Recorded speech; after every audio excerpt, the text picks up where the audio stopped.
Mesdames et messieurs, bonjour et bienvenue à ces Flash Info. Parlons justice dans ces Flash Info.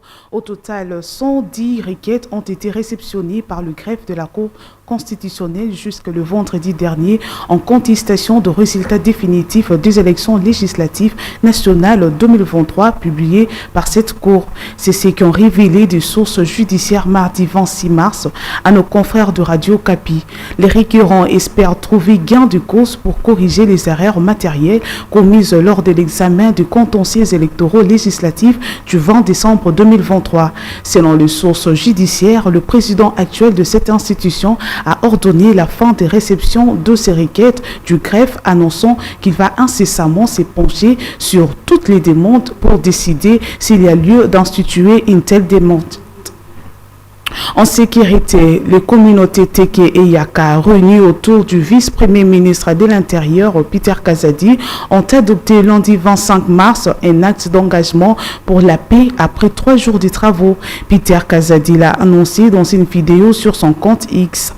Dans cette vidéo, on voit aussi plusieurs notables de deux communautés déclarer avoir enterré la hanche de guerre et fumé le calumet de la paix.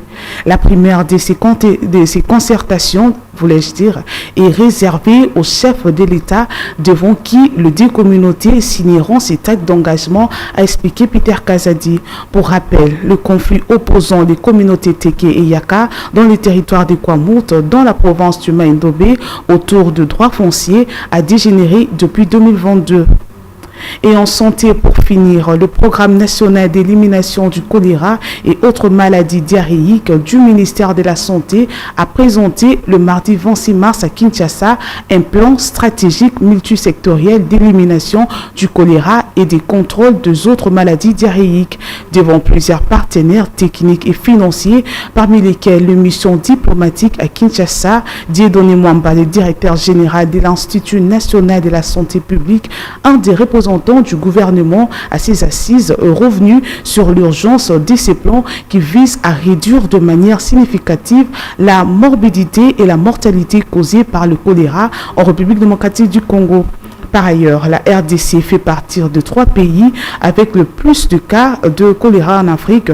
Elle est aussi dans le top 5 mondial en termes de cas notifiés chaque année depuis 2013.